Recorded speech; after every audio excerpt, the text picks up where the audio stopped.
Ladies and gentlemen, boys and girls, children of all ages, welcome to Sox On Tap.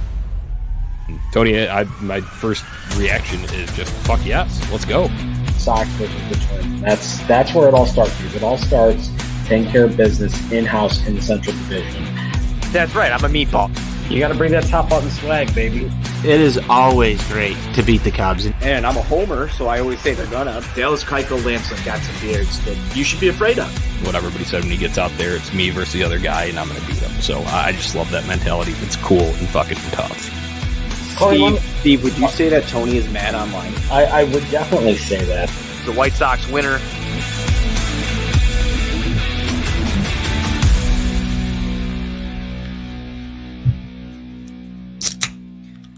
Ladies and gentlemen, boys and girls, children of all ages, welcome to Sox On Tap. I am your boy Buzz. I'm joined by my dude Tony, aka Tony on Tap, and we're here to recap basically a Yankees series here. We did have the Field of Dreams episode on Thursday night, but this is our first time since then, so we're back here. We're back. Before we get in this episode, be sure to go to OnTapSportsNet.com for all your Chicago sports, literature, and podcasting needs. Following us on Twitter at Sox On Tap, at OnTapSportsNet. Following Tone at Tony On Tap, me at Buzz On Tap. Anywhere you can listen to podcasts, you can listen to us. 5-star rating and review because that's cool and tough.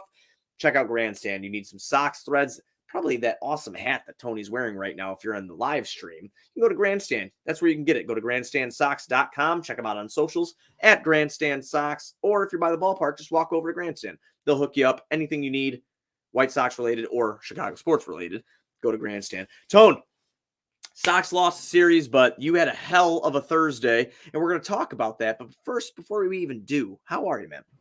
Buzz, I'm doing fantastic. It's Sunday Funday. I've got a couple of Budweisers lined up. I see you're cracking them as well. It's great to be back on the mic. It's great to be back here talking White Sox baseball.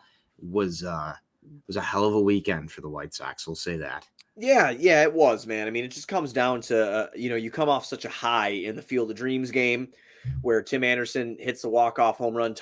Johnny and I did the post game for that because you and Steve had the hell of an adventure.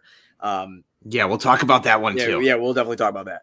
But you guys had a hell of an adventure getting into Iowa, getting back to the hotel and everything. But Johnny and I locked that down, and Johnny titled that episode Such a Movie.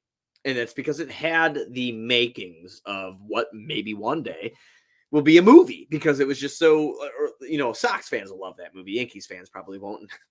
Take that. But, whatever. It was just a great night, exciting baseball. As Johnny and I said on that episode, a home run, pun intended, hit by the MLB on that game presentation. The teams that were picked, absolutely phenomenal. After that ends, Tone, we get into off day on Friday. You go into Saturday and Sunday's games, and doesn't work out. It doesn't work out for the Southsiders, and it's just continuing to further the narrative that they cannot beat good teams. And that's just something that, as a Sox fan, I kind of laugh at because we're so ahead in the division that I'm not too worried. Baseball is a game of hot streaks and all of that and having it together. So I'm not too scared right now, but I will tell you I'm annoyed. Yeah, I'm annoyed as well, Buzz. And I don't know where you want to start with this. We don't have the glorious Johnny 90 rundown. Sockside Mike is in here. Mike, crack 'em. Cheers to you. And if you are on the live stream, drop some comments in here. We'll make this somewhat interactive as we go along throughout the rest of the night. We're going to talk some Field of Dreams, I'm sure. We're going to talk some White Sox versus Yankees. But Buzz, annoyed is a great term to use for this one because it does further the narrative a little bit. I think if we want to talk in generalities here first, it does further the narrative, but I kind of get the same sense as you where it's like, hey, I mean, good baseball teams are going to play good baseball against you. And, just something that I kind of, I was getting a little irrational during today's game as things got into the late innings. And you're just sitting there kind of watching it, and all of a sudden you're like, okay, well, good teams are going to play good baseball. Jen kind of calmed me down for a second during that game. She's like, hey, Jen, my wife, for those that don't know, she's like, hey, like, we've been within striking distance every single time here. But I'm like, no, this is still fucking frustrating, Buzz, because you want to win these games. These are the games that, kind of get you prepared for the playoffs. These are the kind of games that have that type of atmosphere, sellout crowds. You want your best foot forward in every single game. and it just makes it that much more frustrating. I think last time I was on here, we talked about, when we lost to what was it, Minnesota, and I was like, I'm kind of happy we lost this. They needed a little kick in the pants. These are the games where I'm like, I'm not happy we lost because I want them to beat the good teams. I want them to be the best. I want them to be the team to beat. And so those ones sting a little bit more, but in the same sense, like they did play some good baseball. They gave themselves opportunities to win, but they were not able to execute. And I think that's the frustrating part you want to talk about. That's why I said more so annoyed than like, obviously annoyance can lead to frustration for sure. Right. I'm frustrated with runners in scoring position. Every single time they're on base, I feel like they should be able to drive those in. I know that's not realistic, but it should be better than where it's at. It should be better than where it's at or right something now. like that. Yeah. I'm just more so annoyed. The Sox were in striking distance. I mean, they had Saturday night's game 1. I'm not going to run through the whole scoring for Saturday nor Sunday. This is a Sunday Funday. We're just going to talk about what we saw. This is where I get irritated. Is I have this inner battle in my head, and Lord knows if you put something on Twitter that people don't like, you're going to get fucking crucified. So I'm not trying to do that. But I am really having severe doubts moving forward about the long ball. I'm not taking anything away from Liam Hendricks here. I'm not saying he's not a good pitcher. I'm not saying he's not an effective pitcher. He's been great. He has the most saves in the AL, but he's also blown 5. That's a lot. It's actually new. Well, not new. It's happened in the past, but it's newer to Sox fans over the last 2 years when you had a shutdown guy that seemed to get out of everything. I'm not saying Colomé's better. I'm not saying that. I'm not throwing these stupid fucking hot takes at the wall to see what sticks so I can be right about I'll something. throw you a hot take here. Go ahead. I'll throw you a hot take here because I said it last night. I miss 2020 Alex Colomé because you didn't have that type of feeling going into the 9th right now. And I think that's fair to say.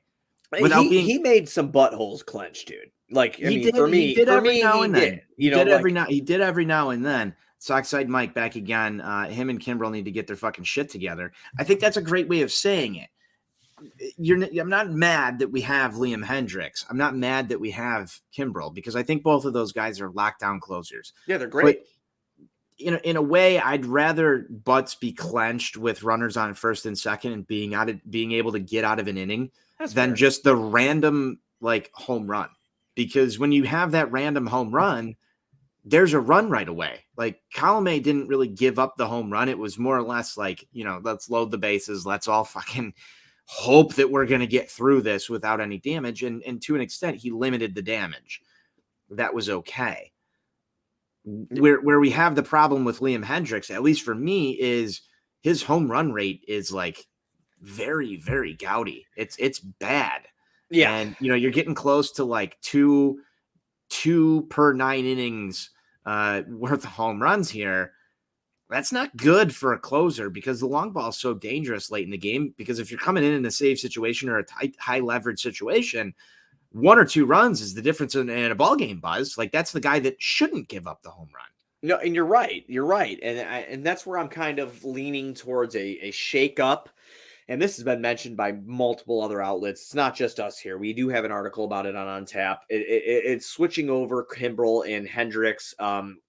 A lot of people say that, Tony will put him in a bad situation. He's coming in to, do these other innings and he should be closing and that should be what he's doing. But when people tell me that, I was sold, and you please correct me if I'm wrong, but I was sold more so along the lines, Tony, that he is a multi-use reliever. If I could I don't know if multi-use is the right No, word, but do you know what I'm saying? I know exactly where you're going with this, and I can't wait to springboard off of it because the reason why people were so happy that they passed on Alex Colomé and went to Liam Hendricks was because he could do more. He can come in the 7th inning in your highest leverage spot and get you out of things. That's what I was sold on, was that this guy isn't just a closer. He's the greatest relief pitcher. Yeah, he's the real deal Holyfield. He can get the job done anywhere where you put him. And I'm not saying that he can't right now. It's just a really shitty slump. But again, the long ball it's not even really a slump when you go and you dig into some of the numbers. I guess I say the when slump you dig into the the numbers, it's just a problem with the long ball. That's it. It's just a problem giving up home runs, and that's somebody was trying to argue with me yesterday that like he's been lights out all year. It's like, no, he really hasn't been lights out, because you even saw the meltdown in Detroit where he gave up the home run. There's been times where Liam Hendriks has blown a save and we've gone into extra innings and either lost a game or won a game afterwards, where some of that stuff can either get covered up or lost in whatever it is. But, I think this goes back to some people's kind of problems with Tony La Russa and the bullpen management, where, I can say, like, hey, first off, like, I support Tony La Russa. I think he should be manager of the year. If we want to go in and we want to break down some of his bullpen usage and some of this other stuff, now he's not the guy on the mound, but I was also sold with you that Liam Hendriks is more versatile than what you saw out of Colomé. And I know he hasn't had a great year up in Minnesota. I know he hasn't been, the lights out closer that he was in 2020. That's why I say I missed 2020 Alex Colomé, is because, like, the job just seemed to get done. The job did seem to get done, and the White Sox more or less walked out with victories in those games.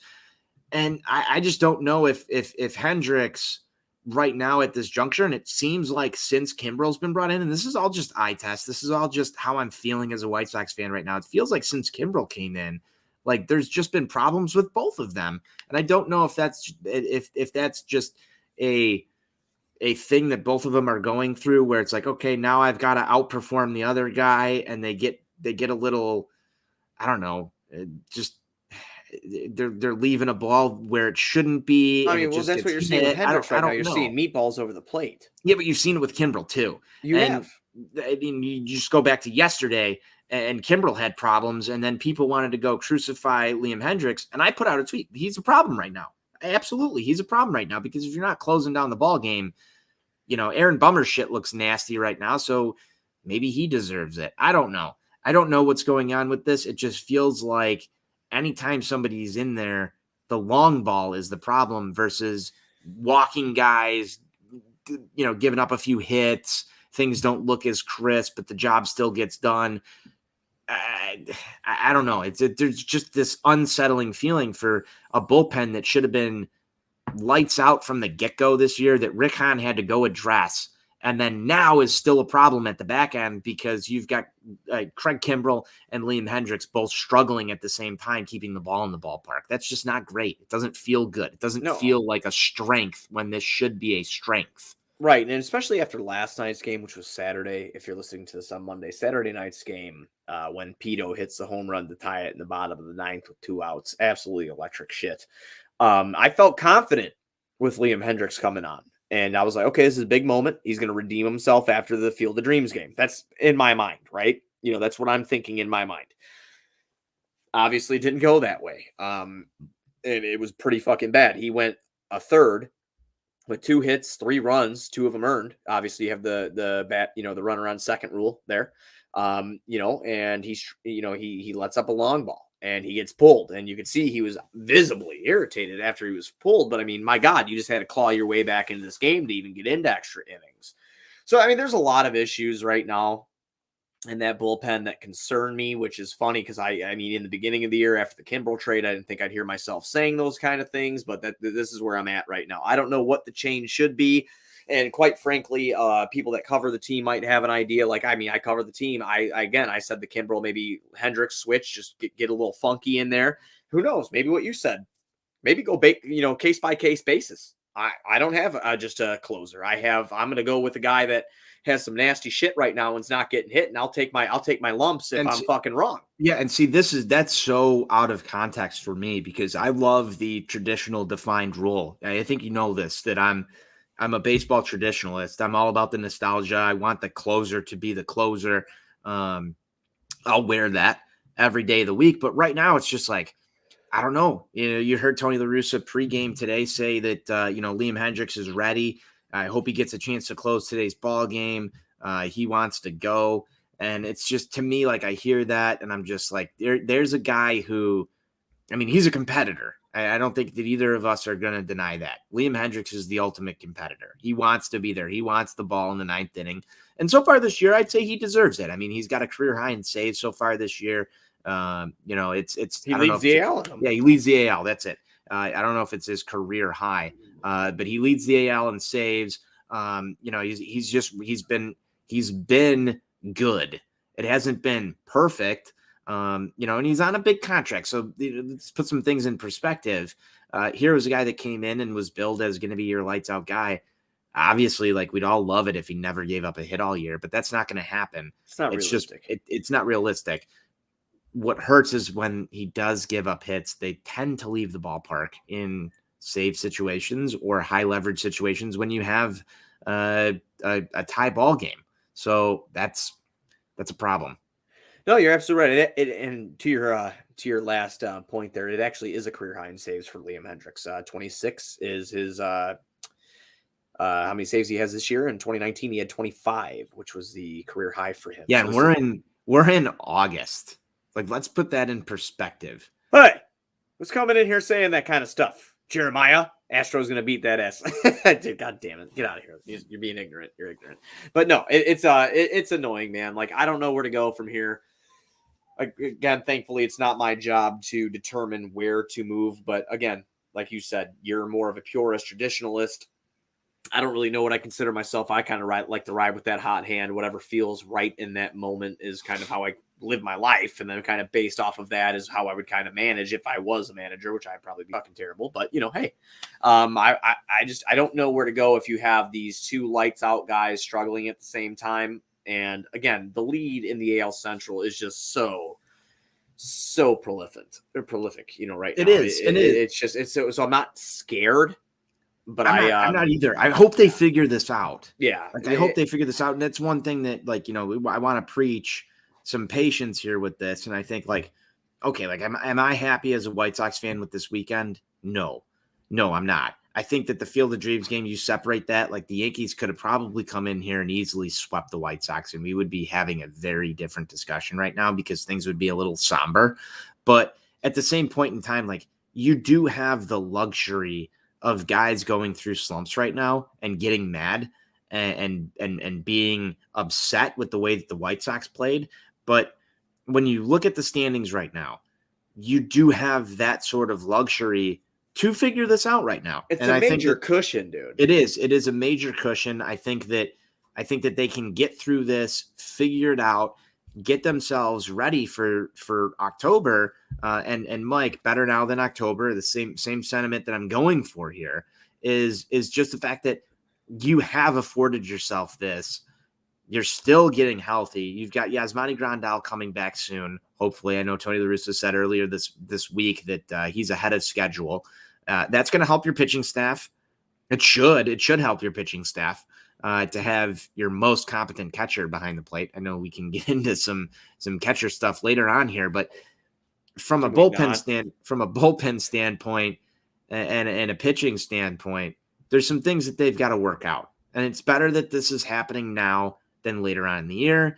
It's just because it's baseball, this is happening against some good teams, Buzz. And I think that that's where it draws a little bit more of a critical eye, and deservedly so. Yeah, no, and that's totally fair. Again, I'm not out to put, to pitchfork and stake after anybody right now. They're a tiny bit of a rut there in the bullpen, and it'll get figured out eventually. And like our boy Mike said, they'll figure it out better now than in October. A thing that I do kind of want to touch on, you brought up the catcher thing. I'm trying to stay away from that with the 10-foot fucking pole. I like Sebi there. Not that I'm saying that Sebi is the be all end all. Of course, that's Yasmani Grandal. I can't wait till he gets back in the lineup. Zach Collins does nothing for me. He actually hurts my body physically. I don't know what happens when I watch him, Tony, here too. But he fucking it hurts me to watch him. And I'm not trying to hate on the guy. I heard his dad's got a burner. He is the Jose Ruiz of the lineup. It's just like, I know his dad's got a burner. He's been going at everybody that's been tweeting his name or whatever the fucking case may be. But I am just I'm good on that experiment now. I tried. He's first round pick. I wanted him to have as many opportunities as he possibly can. He beat out Jonathan Lucroy for a roster spot, which I think that Rick Hahn right now, even though I think Lucroy's still sitting out there, I don't know if he got signed or not. Haven't really paid attention, but he beat out a guy like Lucroy in spring training who was hitting the cover off the ball. Let's be honest, in spring training, and you gave a shot to your former first round draft pick to try to figure this out and be on a competitive team. And then when your guy goes down, your star signee, the biggest contract ever handed out in Chicago White Sox history to Yasmani Grandal, I think it was, right. I'm right. And yes. And then Collins doesn't do anything. And then you have a career AAA guy come up and, outperform him. The catcher spot to me, I think, is like, I don't even think we need to waste time on that. We know when Yaz comes back, it needs to be Sebi. And that's where I'm at right now. If we're not, that's it. There's some arguments though that, Sebi's had some problems defensively, and he came in and he was pretty good defensively to start. And the problem was the bat. And then the bat woke up a little bit. And then, now it's defensive. But I mean, Zach Collins, just for 1 second, I have to say this year, B-WAR, -0.5. And I know that's not even just a thing, but you've got 27 games in 2019, 9 games in 2020, because you had a good catching tandem in James McCann and Yasmani Grandal, and both were healthy. So only a few games there for him. But then 65 more games this year, Buzz, career-wise, -1 B-WAR. That's not good. And you've got a career 185 batter through 162 games. That's basically a full season of baseball. That's your rookie year. That's your rookie year. Your rookie year, you batted 185. What was the OBP? Just for people. The OBP is 303 because he does draw some walks. He draws some walks. Yeah. He draws some walks. Now, can you give me slugging? Slugging is 325. That's no bueno. That's no bueno right there, because you can tell that most of that stuff is not. You're just not generating enough at the plate to sustain being a subpar defensive catcher and just not good at the plate. Again, and that's the thing too. I would challenge anybody at this tone. If Sebi hasn't been good defensively in some people's mindsets, now you need to look at the lesser of two evils, which you don't want to be talking about on a competing team. Do you want that's going to Sebi's make numbers? a run? Yeah, I would love Sebi's numbers. It's like 214 he's hitting, right? Am I right around? So he's so far career, and I mean this is basically this is very small sample size, because you've gotten only 77 plate appearances out of Sebi Zavala. Yeah. He's hitting career 191. Okay. Which is not much better. Well, I would say career. Yeah, this year it's career. This year improved. he's hitting 214. Oh, that's right. Wow. He's got an OBP of 302. Yeah, you're right on. But the slugging this year is 464. So, and I know that that's propped up by the 3 home run game.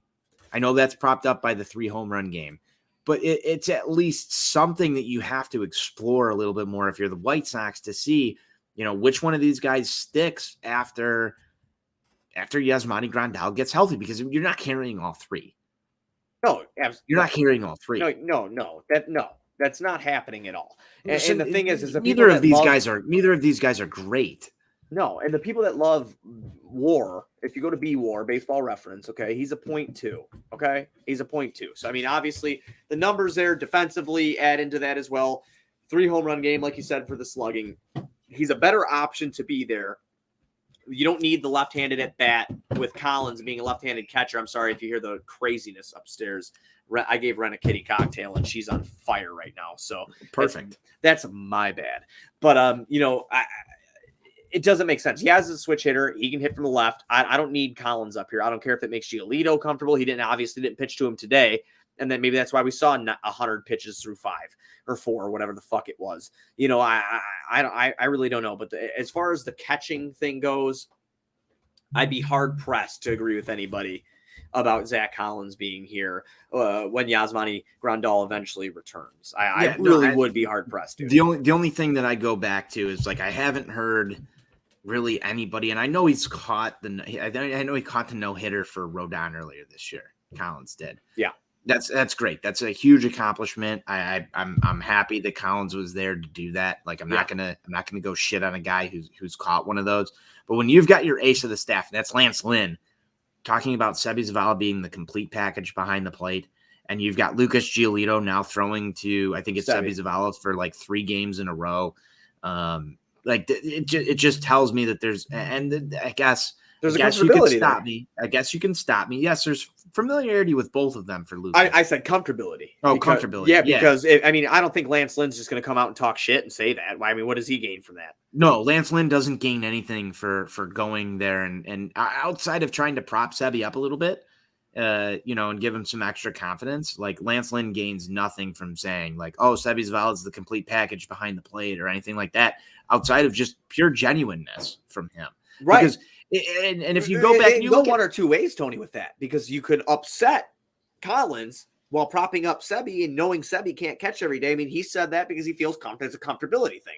I mean, and that's coming from the guy that they asked, like, he's hey, a Cy Young race. He might win it. He should win the Cy Young this year. And if you go back and you look at Lance Lynn's comments, it's like, or you hyped up for the Field of Dreams game, and he's like, well, yeah, I'm gonna be like, how are you preparing for it? And he's like, I'm gonna throw the ball and the catcher is gonna catch it. So, like he's just so simple-minded with some of his comments. It's like, okay, so when he goes and he praises a guy like Sebi Zavala behind the plate, like that means something to me, because the other questions you ask Lance Lynn, he's going to give you like the most simple answer, and the most simple answer for him is what he's going to go to, like 9 times out of 10. And when you say, how is Sebi Zavala behind the plate, and the guy puts a little bit of an elaboration behind it, like obviously he has some sort of feeling and like you said, level of comfortability throwing to Sebi Zavala, and that says something to me about who should probably be here when Yaz comes back. So I think we beat that dead horse a little bit. If I could bring something up too, go ahead. I'd like to bring up another, not in the catching realm of things. Like you said, I think we've had enough. I think we've had enough with that conversation. So there's a tweet that I put out earlier today on my Twitter, and I had just basically said what Yoan Moncada has done over the last 20 games. Okay.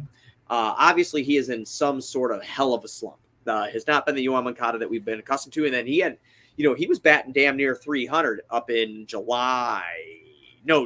end of June going into July. He was right there. And then this slump kind of started that he has not broken out of. So I got a little bit of heat for it because, he will figure it out. Listen, I love Moncada. There's one current jersey that I have besides when my TA jersey arrives. And that's Yoan Moncada. I'm a believer in Yoan Moncada, but I want to give people a little bit of sample size and why I'm a little bit worried. Hopefully he figures it out. Again. Oh boy, you don't want to wind up on the ban list. I don't give a fuck. Yoan Moncada is batting 200 with 37 hits, 5 home runs, 19 RBIs, and 22 runs scored in his last 50 games. So let me equate to that for people that don't care about batting average.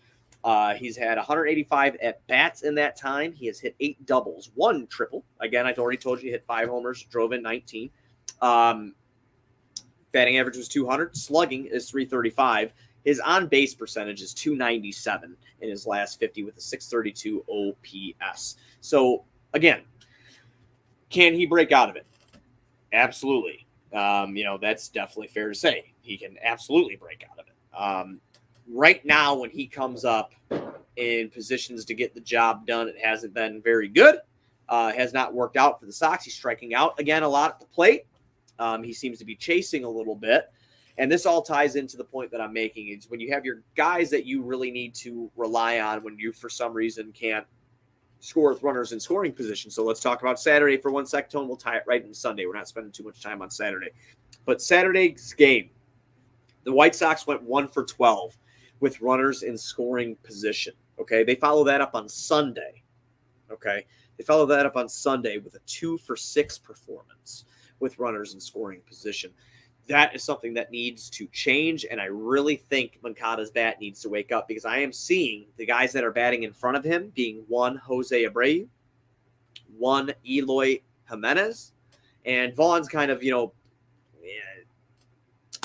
know he's batting in front of him right now, but it's been kind of Vaughn's been in and out, and I think he's been a little bit in and out. But that guy has people in front of him. Is my point is that they're getting on base, and the job ain't getting done, and that's a little bit of a concern for me. Again, I'm not being like, oh my God, Rick, trade him, or I'm not a Moncada hater. I love Moncada. I just hope he figures it out because when you have all these things go wrong at once, like bullpen, or this guy's not hitting, or you're struggling here, or this guy, it becomes an issue. And maybe it's not a very serious issue, but we're talking about the right now. We're not talking about October. We're talking about the right now and what we're seeing with our eyes. And it's something that I'm a little concerned about. So you're concerned about him. I'm concerned about him as well. And, one thing that's happened here, just something that I've noticed is as we've gotten guys back in the lineup and healthy, one being Eloy Jimenez, another being Luis Robert, Yoan Moncada was a 2-3-4 guy earlier this year when the team was depleted. And now you're seeing him back in like that 5, 6. What was he today? 7? Or that was Robert. Today was 7. But He was 6 today. You've seen Yohan Moncada slowly slide down the batting order. I'm sorry, he was 5 today. I apologize. 5 today. No, that was Saturday. I'm sorry, Tony. God damn it. I was looking at Saturday Yeah, still. flipping back in between these things. Yeah, I was flipping back in between. I apologize. He was 6 today. He was 6 today. So you've seen Yohan Moncada slide down from the top of the order. You've seen Yohan Moncada, go through Yohan Moncada things. And Steve and I, honestly, and we'll talk a little bit about Field of Dreams later for those who are tuned in to hear some of that stuff. But on the drive down to Iowa with Steve, we spent a considerable portion of the ride talking about Yohan Moncada and just the struggles. And I go back to every single time.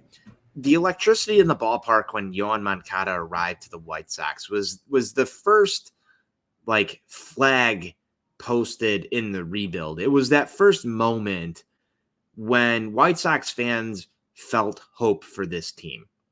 You're talking about a guy who was a former number 1 MLB prospect. You're talking about a guy who, when he was in the minors and even with the Red Sox, it was, this guy is going to be an absolute superstar, Buzz. Am I wrong? You're on mute. Oh my God, no, I still have that feeling right now that he will be a superstar. I still have that feeling. I'm not shitting. I'm just saying. No. I'm just asking you, I'm not because in my mind, this guy was supposed to be a superstar for the Chicago White Sox, like the guy that you want up in clutch situations, the guy that's always going to get the job done. That's Yohan Moncada. Yeah. And to me, as we've gone through each season, and I know there was, the COVID ravaged season, the guy has had his fair share of injuries and nagging things and everything. There's just been that thing with Yohan Moncada where if he is I just look at guys who run down to first base and something doesn't feel right and the trainer's got to come out. I think the trainers come out for Yohan Moncada more than anybody else on this team. Whether or not he stays in the game or he's removed from the game, it just feels like he's out there all the time. There's been so many times where Yohan Moncada has had the hardest hit baseball that goes right into somebody's glove. It's like a lot of bad luck, as our dude Jordan Miller says a lot. It's a lot of bad luck. There's a lot of bad luck there, but there's also one thing that I said to Steve on the ride down was Jose Abreu. This might come off as a hot take. This might be my meatball take of the day, Buzz. Let's cook that. Let me get a fork. Let's cook it up. You got a fork down there? No, I don't. This one's going to be spicy. All right. This one's going to be really spicy. You might not even want to eat it. Okay. For a guy that has somewhat, kind of been the guy that everybody's looked at to as Jose Abreu's his mentor. He's going to be this superstar. He is, the guy that we traded our best piece for, Chris Sale. I know you get Michael Kopech back there, but the centerpiece of this deal was Yohan Moncada. He is hurt a lot, or isn't getting the job done as much for somebody that was supposedly under the wings of your MVP and Jose Abreu, who you literally can't take off the field, and the trainer's out for this guy all the time. I don't know what it is about that, but I just want Jose Abreu to teach him some toughness, that same aspect that you get from Jose Abreu. I feel like you lack from Yohan Moncada. If I could say something really quick, in my opinion, you could be wrong. And I've been wrong a million times in my life. You cannot teach toughness. That's something that I don't think that can be taught. You either have it or you don't. And I do believe that Moncada, okay, so in 2018, when he played his first full year, he played 149 games. 2019, he played 132, so he missed 30 of them. We remember the injury that took place there, and that was his best year that he actually had, 315, 367, 548, 25 long balls that year. 52 games in a 60-game season last year in 2020. And he's played 105 this year, so I do understand where you're coming from, but I'm going to throw a counterpoint. I see how it is perceived that way, because anytime he's rounding the bases and slides, you have that cringe moment, I don't want to lose this guy. We've seen him be banged up a little bit, miss a couple games here and there. My old man, who probably today wouldn't be able to have baseball conversations because he does not believe, Not that he doesn't believe in the advanced stats. I'm sure if you were to sit down with him and kind of teach him that kind of shit, he would be open to it. Maybe a little subjective, but open to it. But he had a good point about Moncada when we were talking about it. It was just like he wonders if he kind of related it to a guy I'm not sure if you're too familiar with, but early years Ron Artest, which is a basketball player who named himself Meta World Peace, where there's so many other interests going on in your life, and you have your music, or you're a young guy and you're getting all this money and you're, famous. A lot, maybe a mental thing. And I'm not saying it's like a bad mental thing. I'm just saying like maybe your interests are drawn somewhere else and you're having a hard time focusing and you have a lot of other interests on your mind where you don't have your full interest into. I love where you're going with baseball. This. I don't love know, where you're going with Yeah, this. I don't know if that's the case with Yohan Moncada because I've never had a beer with Yohan Moncada. I've never talked to Yohan Moncada. I don't know either, but that's kind of where I'm at with Yohan Moncada is here's this really hyped up guy who has all the talent in the world. But my questions with it, Buzz, are like, is he truly like working as hard? Because you see Eloy Jimenez, you see the way they market Eloy Jimenez, you see the way they market Jose Abreu, you see the way they market some of this stuff. For a guy that was a centerpiece, like look back and like I just don't feel that they market him Many as that fans call him the best player on the team. Many fans. I know. I think he's got the most. I think he's got the most talent. He has the most talent. I think he's got the most talent. I think by far and away, if the 100%. I'll ask you this right now. I think he's got the most talent. But who do you want up with like 2 out, bottom of the 9th? You're down by a run, bases loaded. Andrew Vaughn or Yohan Moncada? Jesus Christ. Eloy Jimenez. But he's not an option. Oh, he was not an option. I'm sorry. Andrew Vaughn or Yohan Moncada. You need a single. Who do you want up? Oh, that's fucked up, Tone. Who do you want up? If the White Sox are in an elimination game in the playoffs. Right now I'm going to take Moncada. And I know that is probably not the answer you were thinking or looking for, but just because Vaughn's a rookie and Vaughn is outperforming him at this point in time, maybe it's stupid faith. I really don't know. Maybe it's stupid. Yeah, but faith. is that just stupid faith built off of his hype? Because that's fair. That could be what it is. I think that's where we might get let down. And if maybe Yohan Moncada settles in and he's just an average baseball player, this team's going to be fine. But I guess I was just expecting a little bit more. I'm wondering as he gets older, because he's still young, man. I mean, Yohan Moncada is a young guy. He is not old by any means necessary. I mean, what is he, 24? He's 26. I apologize. He's 26 years old. Maybe it clicks. I still feel like I look at Superstar every time I watch him play. I just don't know if the motivation and you're going to love this line, if the want to be great is there. And because of all of the other interests, I'm sure he wants to be great, right? I mean, of course he does. Of course he wants to be the best third baseman, the best White Sox of all time. But is the want to there because of all of the other interests he might have? And again, I think that he will be the best player on this team. I truly believe it. I think he's going to be a guy that we talk about for years, helping us leading us to World Series victories. But where I'm sitting right now, this isn't October, this isn't the postseason, where I'm sitting right now, thus far, come into the 2021 season, I'm a little concerned. And I think it's fair for people to have concerns. Again, I'm not ripping the guy a new asshole. There's not a reason to. He is a 2.6 B-WAR player at this point in time. He's batting 250. The power hasn't been there. The slugging isn't all that. But he's got an OPS plus 109, 100 is league average. I'd like to see that up, obviously. But this is where we're sitting right now. And hopefully it improves. If not, I guess only time will tell. I can't really speculate. No, I mean, you can't. And there's Yohan Moncada's still got an open book to write the final chapters of his career. And I mean, this is still early on.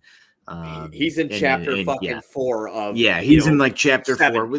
There's going to be a long way to go with Yohan Moncada's career. Yeah. I like that you bring in some of the other stuff because a lot of times we forget these guys like are human. Like they do have other interests, and man, It gets lost with the money that yes. some of these athletes make, Tony, and that's from fans on the outside looking in. Just, dude, like, listen, if we love doing this. If we made $10 million a year, I just throwing out a stupid number, if we made $10 million a year, Tony, I think it'd be ignorant for you and I to say right now, like, oh, well, Tony didn't have the greatest podcast because he went and he fucking had a couple rounds of golf, or, Buzz was out playing guitar or setting a fire on something. Like, it's just fucking, like, I have other interests. You have other interests. I understand what you want him to be, but at the end of the day, you're a human being. I believe it's there. I want him to unleash it because of the money that he does make and what he is billed to be. And our interest in the team. I think our that's interest in the thing. team. Like, our interest in the team is like, I want Yohan Moncada to hit the ball out of the ballpark every single fucking time. Is that going to happen? No. Like, there we are. It's just, but then when I also want him him to not. I also want him to not limp into first base every single time he runs down there. So you have to look at these people as humans and not props, but at the same time, that line is blurred because of what financially is happening and what your investment is on the team, whether that's monetary or whether that's just fucking, your personal investment is, like, your, what your mind is set is to it. And like I said, I believe he will be a good player. I am concerned right now because I want him to be better. I want him to be what he was built to be, and I think he can get there. I just want it now. Yep. I'm right there with you 100%. I wish I had a differing take, so we can fight like we did about, Steve Stone. Yeah, when we agree, I actually like those episodes more because you got me mad last time my face got red. Yeah, I know. We didn't talk for 3 weeks. So I'm just kidding. But we've had a lot of serious conversation, Tone. We're 41 minutes into this Sunday Funday. Everybody that has thrown comments and interacted and watched, thank you so much. But Tone, I would like to give you the floor for a few minutes here. Can you just? You were not able to hop on to do a Sunday Funday, a Sox post game after the Field of Dreams game. And that's not because you didn't want to. That is because you were almost eaten alive by the children of the corn. Yes. And I just want I just want to hear about, your experience at the game, your experience trying to get back to the hotel. Throw some fun tidbits in here for people to vicariously live through you and what you did there. Yeah, so this was absolutely awesome. First off, thanks to NWI Steve, who's not on tonight on Sunday Funday, but we love Steve. He'll be back this week, I'm sure, on one of these post games if you want to see him. But first off, like, Field of Dreams game, this wasn't something that I ever thought I'd get to experience. Just, as a person, as a baseball fan, I know that there's varying takes about the movie in and of itself, or whether or not you liked it, thought it was corny, all the other stuff.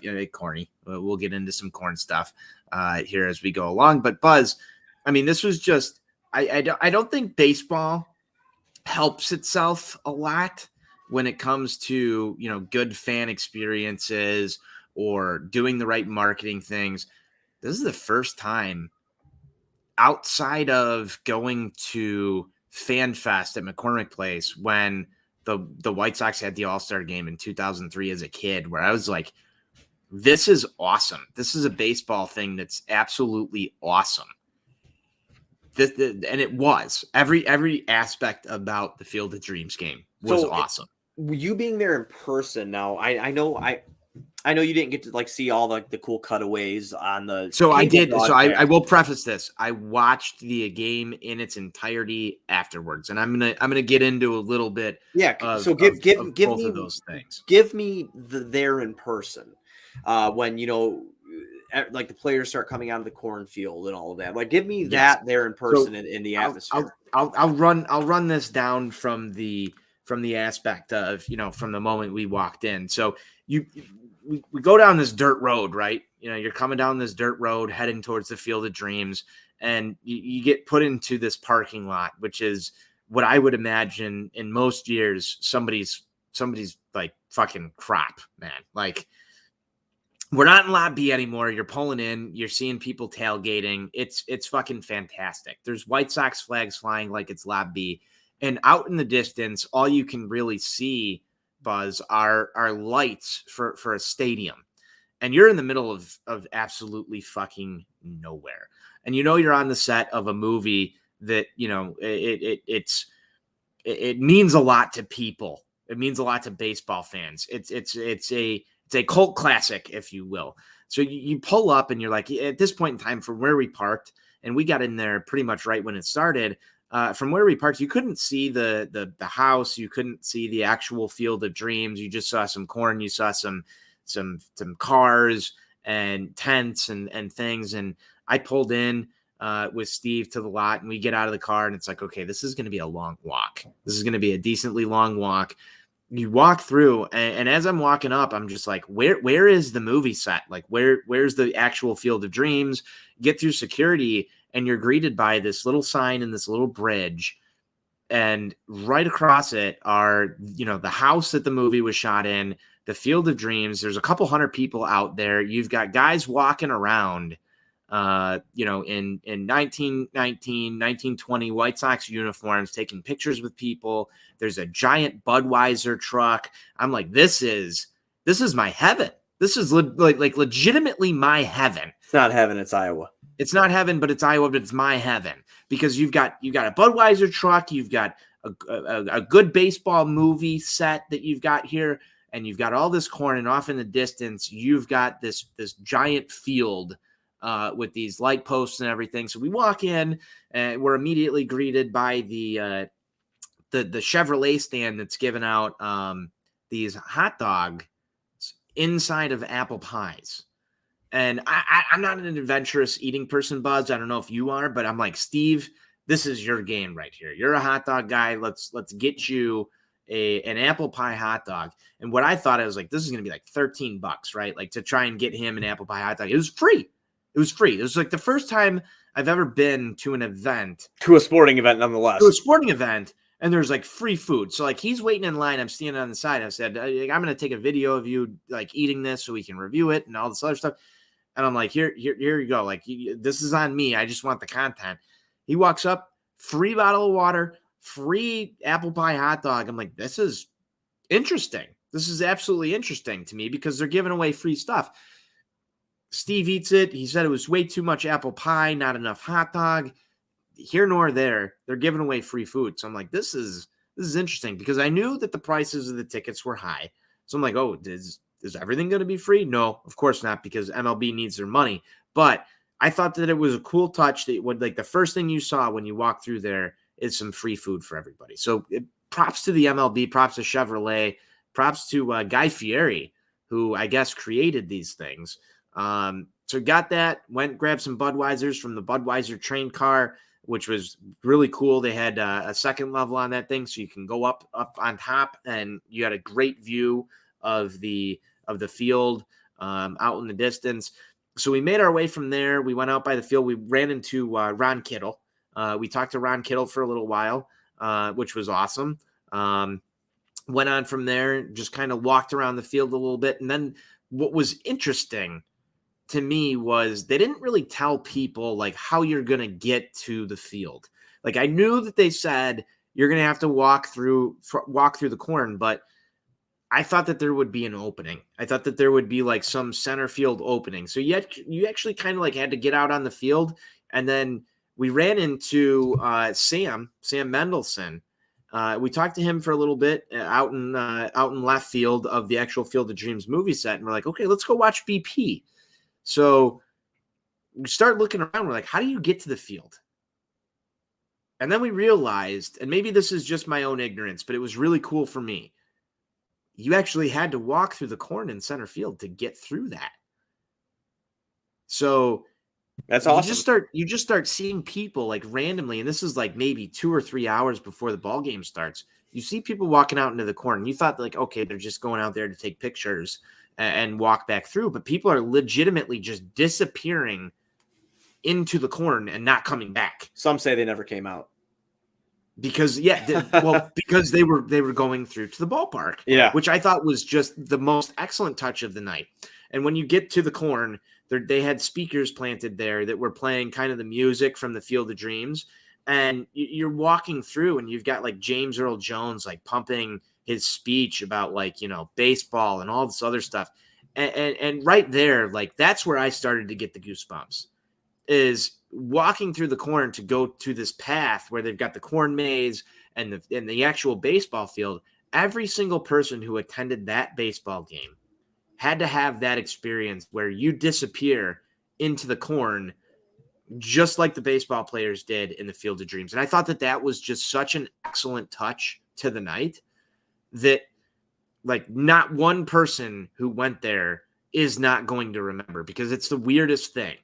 You're used to security lines. You're used to, walking up a ramp, or you're used to just walking into a baseball field. You just like, you did something that was cool.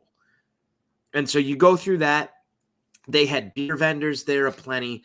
There were tons of concessions out there. The only complaint I had was the metal bleachers. There was a little hot during BP. When I say a little hot, it was very hot. But we watched BP. We hung out around there. We took a tour around the stadium, kind of walked around. One thing that I really liked that they did, Buzz, is they didn't section people off, especially during the pregame. You can pretty much get wherever you wanted to throughout the field and go down and watch BP and do what you needed to do. Not a lot of shade. It was hot at that point in time. We watched BP. Things were a little toasty. I'm not going to lie. I was sweating a little bit.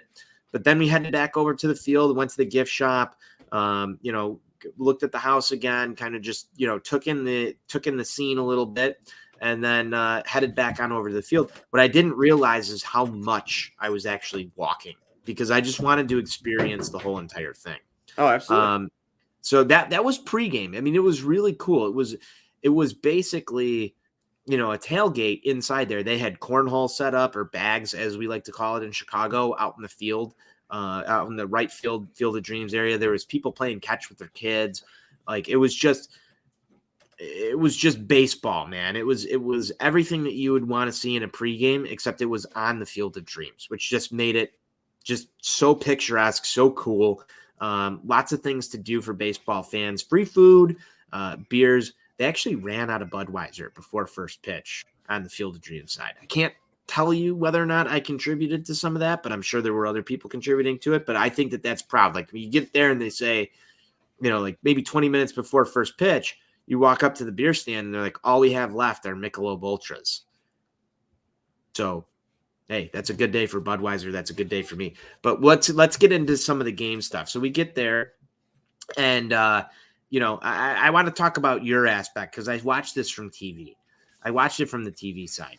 The first thing you guys got was Kevin Costner walking out of the corn. That was basically your first scene of everything. Yeah. So how were you feeling during that? I'm a Field of Dreams fan. I know a lot of people hate on the movie, but I don't know. I loved baseball when I was a kid. I thought it was a cool movie. Plus, the thing with the dad always gets me, because I have just my dad. There's my piece for people that listen to this podcast. I'm close with my dad. He raised me by himself. That's my thing. I love my dad. So anything that comes to that about having a tumultuous relationship or whatever, and then getting over it and trying to come to peace, like anything with a dad always just fucking gets me. So I love that movie. Let's just put that out there. The presentation was fantastic. Like I told you at the beginning of the episode, I don't really have much to say, because the presentation the MLB put on was fantastic. It was a home run. Costner coming out, hearing James Earl Jones, the announcers talking about it, the players and how excited they looked, and coming out of the cornfield and all of that. I mean, it was just magical. I mean, it was a moment where I knew, whether I was there or not. Of course, I wish I could have been, but work and other obligations. I couldn't get it off. But watching it, you knew you were watching something special, and I just think that was a very, very cool presentation that was put on, and I can't imagine for what it was like for the people that were there. But they made you. I will say this: when you're at home, like for today, right? You and I didn't go to the game today. I get serious cases of FOMO when I'm at home. I will say for Field of Dreams, I didn't get that, and that's because they made me feel like I was there. So that's awesome. That's awesome. I love hearing that.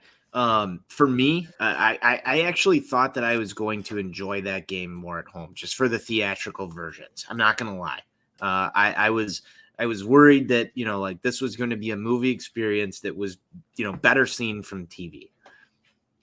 And that was my, I guess, caution with it, was like, hey, this is something that I feel like I should be, consuming as a movie. And I thought, like, after I watched it, People who were not there still got that experience. But what was really awesome for me was, you're sitting in the stands and it's kind of like the players just disappear.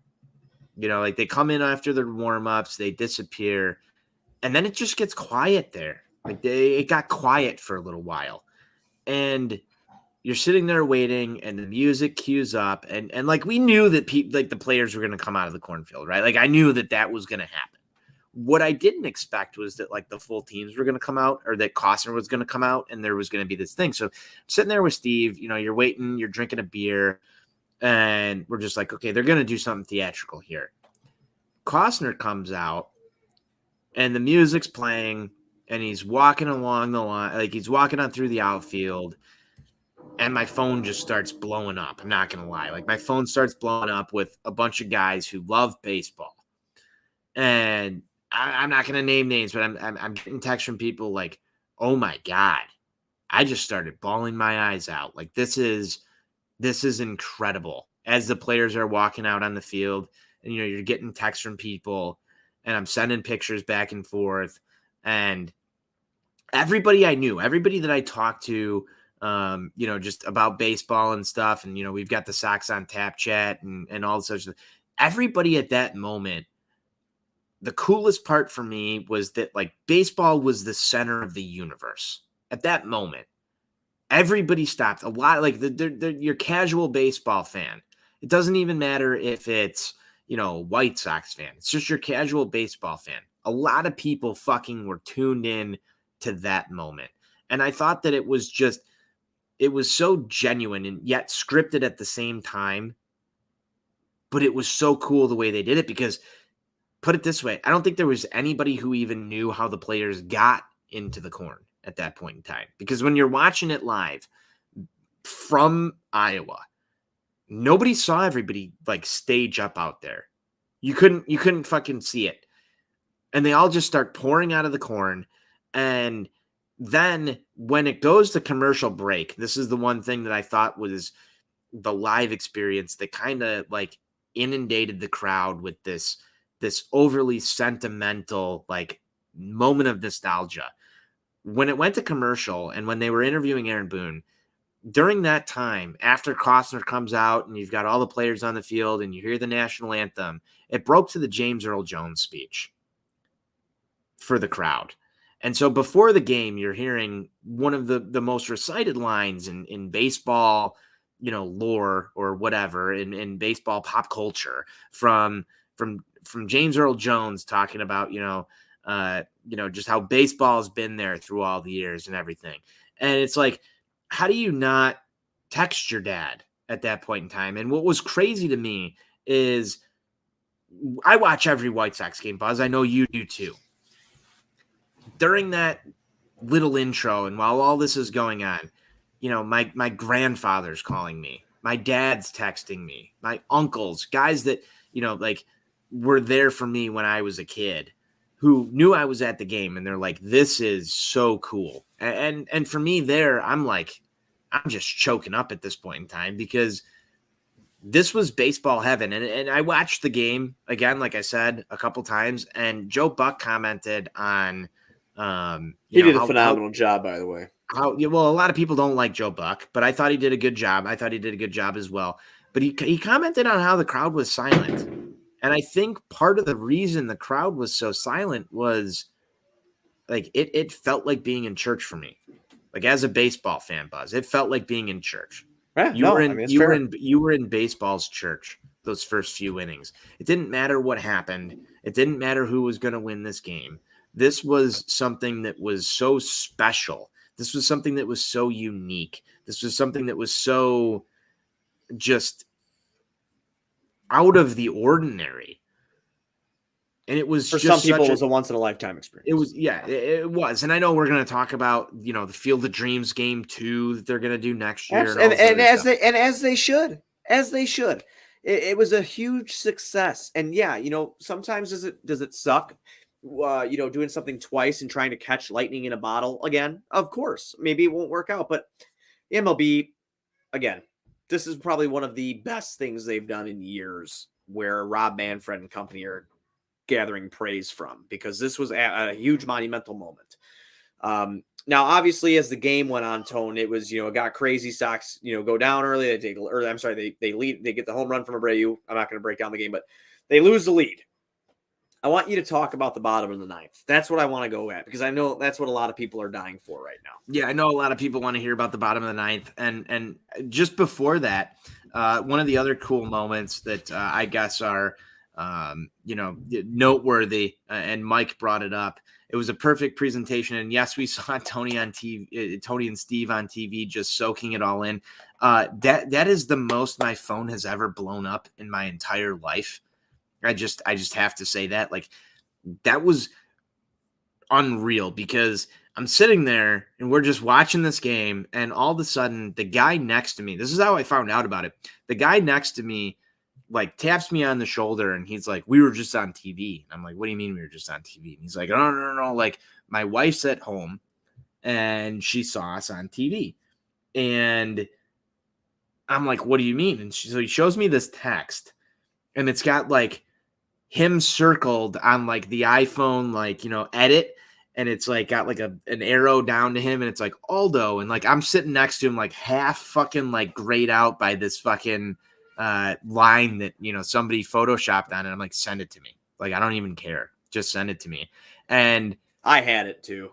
But... And then, like, dude, like, you're texting me, Johnny's texting me, my dad's texting me, everybody's fucking texting me, like, "Dude, you were just on TV." And I'm getting all these different versions of stuff. And then I don't know who got the version of me so small, but that's I don't know who got the version of me so small. I'm sure you saw it. Well, sure you saw honestly, that was a real picture. Which is funny, is because you reverted to childhood because you were so happy to be there. Well, that's what I wanted to get to. Is I'm talking to Jen after the game, and like, this is just pure emotion for me. I'm talking. She's like, "You look like a little kid," and I'm like, I felt like a little kid the entire time I was there. I believe the universe works in those kind of ways to capture. Absolutely felt like a little kid.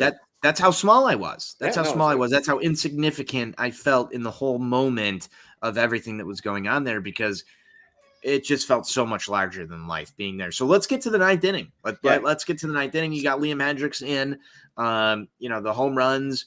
At that moment, it felt so lost. Like, the whole night legitimately felt lost. I'm looking at Steve. I'm like, this is going to be a long fucking car ride home, which it turned out to be a long car ride home. But at that point, it was like, this is going to be a long car ride home. They blow this. This is just, this is White Sox Yankees right here. Like, This is not good. And I know the Yankees were propped up throughout that game, but what was really interesting was the tension and the just silence kind of throughout that ninth inning as things are going on. And then you get the Zavala walk, and then you get Tim Anderson back up to bat. When he hit that ball, there has never been. Did you know? We knew, because when me and you were at games, and like when we remember when we were at the fucking 5 or 6 home run game. Yes. Yeah. And like me and you, every time the bat would smack the ball, we'd be like, "Yo!" And like, we knew. Like, did you know it was off the bat there? Did you know? I'm gonna say this, from where we were sitting, it was kind of hard to track the ball out to right field. Okay. Just the way the lights were, and how dark it was surrounding the ballpark, and you just had these bright ass lights. I didn't know where it was going. I was watching Tim Anderson the whole time, so I was judging it off of his body language, his body language and reaction. So I'm kind of dead center on Tim Anderson. Steve and I talked about this on the ride home. He's like, "I lost the ball. I was trying to track it. I was looking at TA, and the ball gets out." But what catches your eye out of everywhere, which was, I think, the pinnacle of the night, and I'm sure they had the fireworks staged for even if there was a save or anything. What sucks in the whole thing is that I would have liked them to shut the game down. I would have loved Hendricks to shut it down, because we wouldn't have had the discussion about the bullpen if we didn't have these issues that have arisen. But from a story-esque picture, from a movie standpoint, and I know you guys called it a movie, that's your perfect movie ending. The way that the place just lit up with the fireworks. I had the video camera out in like 2 seconds, videoing the whole thing. The crowd was going wild. I was going wild. I lost my voice. I finally had it back after like 3 days because of how loud everybody was screaming. I mean, my phone went fucking flying when people were fucking jumping up and down. It was pure pandemonium. It was absolute electricity. Everybody was happy. I think there were a lot of Iowans who were there. This was the first time watching any sort of baseball. There was not a greater moment for baseball than when Tim Anderson hit that home run. And it was just the perfect cap to the night buzz. Nobody there knew that batter's eye was going to light up with fireworks the way they did. And that was probably the best firework display I've ever seen in my life. And you know I fucking love fireworks. I fucking love fireworks. I'm just glad you had such a great time, man. I'm glad you had such a great time. And in hearing your perspective from being there in person and just kind of absorbing the information that you just brought and just kind of like, again, vicarious living through you in that moment. TV was great. Felt like I was there, but hearing your experience there in person is just fantastic. I really, I know we're over an hour and 5 here. We'll do this review unless you have anything else to touch on this game before we move into tomorrow's series and our picks to click. I think we're ready to move on. Let's do it. Again, thanks for sharing all that, dude, because it's just amazing to hear, somebody's perspective, who was there and how they, how they absorbed everything that they were taking in, because it's a special moment. And I know, I'm not a very emotional cat unless it's like, usually anger if I get pissed off or something. But like, before we move on, I guess I got one question. How emotional were you? Not at all. Not at all. Okay. No, I mean, I had goosebumps, like where I thought it was like a really cool moment, like I had like the goosebumps where I knew and I was respecting something that was just so fucking unique and just and fresh. That's all I really had. I typically don't get like that. I mean, like I said, it's usually anger that comes out of me, like the double looking shit. Like I'll usually be happy and like roaring, but when it comes to like, teary eyed of something, like that doesn't typically happen to me very much. Except when my kid rode her bike today, I got a little teary eyed because I was excited. Not without training wheels, but she was pedaling like a motherfucker. So that's the only times I ever get teary eyed about something. I have a problem. I get romantic about baseball. It is what it is. It's not a problem. It's something that, I mean, we both enjoy it. It's just other people just show different it's a different perspective. Not maybe a perspective. It's just a different feeling that you have and how people react to the feelings that they have in their system. Like that's all it is. It's not, cool. It's not lame or anything. If people got emotional about it, you don't know how somebody related with their mother or their father over the game. You have no idea, so if they got emotional about it and brought out, emotions that typically don't come out, that's fine. But I'm really glad you got to go, and I'm really glad that you and Steve got to have a great time. But tomorrow, the White Sox will take on the Oakland Athletics. That is at Guaranteed Rate Field, 7 p.m.